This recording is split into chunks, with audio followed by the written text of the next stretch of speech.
All right, joining us for more on this issue is the Provincial Manager for the South African Human Rights Commission in the North West, Shirley Mlombo. Very good evening to you, ma'am. Thanks so much for joining us here on SABC News.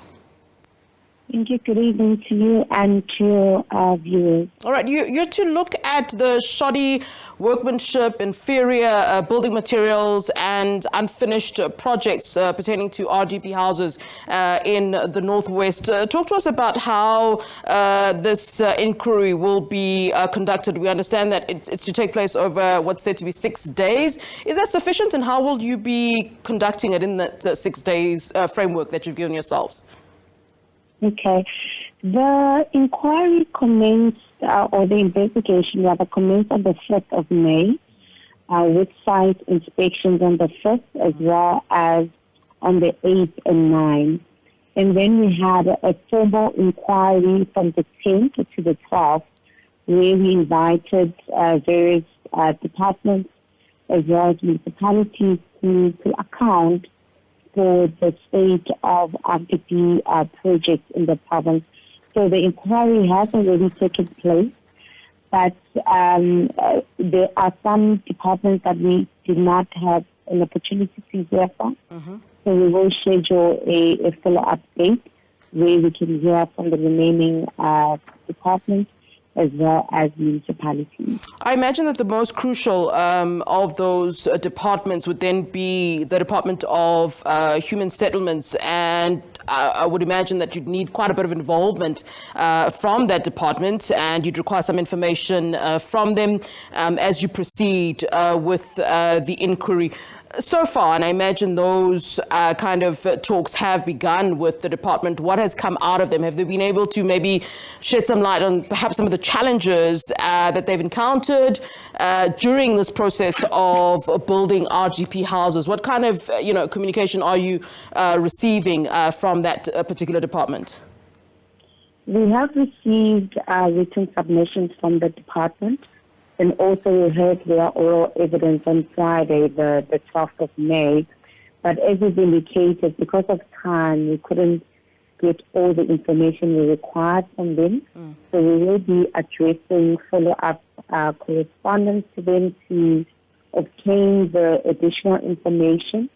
And should their further written representations not be sufficient, we may call them again to appear before the Commission to clarify any questions or queries we may have in relation to their additional written responses.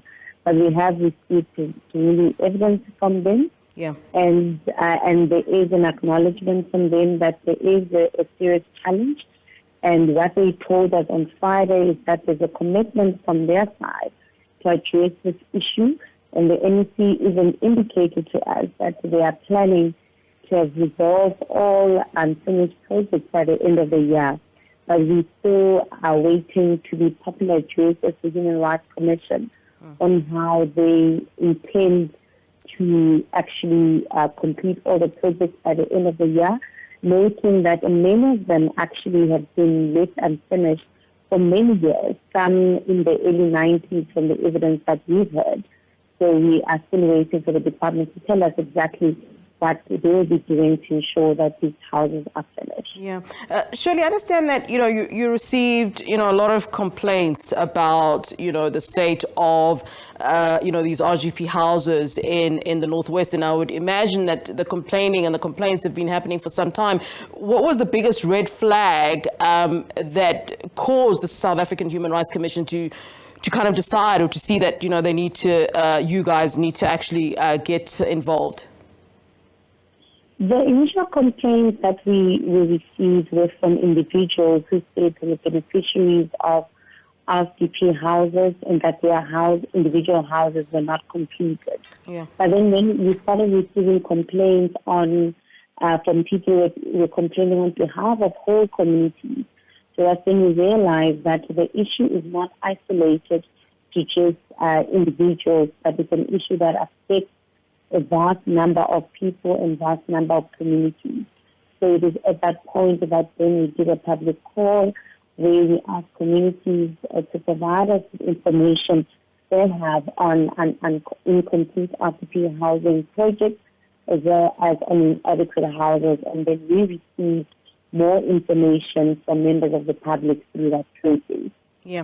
And what happens, after this inquiry and inspections? I understand that, there will be a report that will obviously share your findings, that will share some recommendations and also directives. My issue, though, in that is that I haven't heard where, you've spoken about this accountability, because I understand that some residents of the Northwest are saying, look, we also believe that there's some sort of corruption involved, as often we hear happens when there are problems with RDP houses. So when we're talking about the issue of accountability, what will the South African Human Rights Commission be doing there? Okay. As indicated, the starting point, we will prepare a report on our findings and directives. And of course, part of that directive, depending on what comes out of the investigation, because it's still not done with the investigation. So if it turns out that there is indeed prima facie evidence of corruption, we may have to refer this aspect of the complaint to relevant institutions, such as your public protector and the SIU, because as we appreciate, the South African Human Rights Commission doesn't have jurisdiction to investigate corruption. Sure. So if there are those that information that emerges, then other institutions will need to look into those aspects of that complaint. And I must stress also that the work of the South African Human Rights Commission is already building on work done by other institutions. The AG has, it's over successive years, red flagged certain transactions from the by the department in relation to housing projects that needed to be attended to. Yeah. In some projects, there were material findings, and then the AG directed that the money be recouped from the relevant service providers. Also, there's been other investigations by other institutions, such as the public protector already in relation to unfinished housing.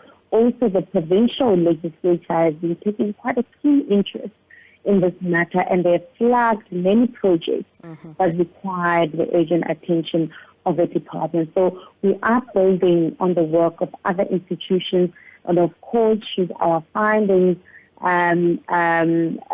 indicate that further steps are required from other institutions, then we'll make the necessary referrals or directives for those institutions to attend to any further issues that they may not have attended to in their prior work. Shirley, many thanks to you for that. Shirley Mlombo is the Provincial Manager for the South African Human Rights Commission in the Northwest.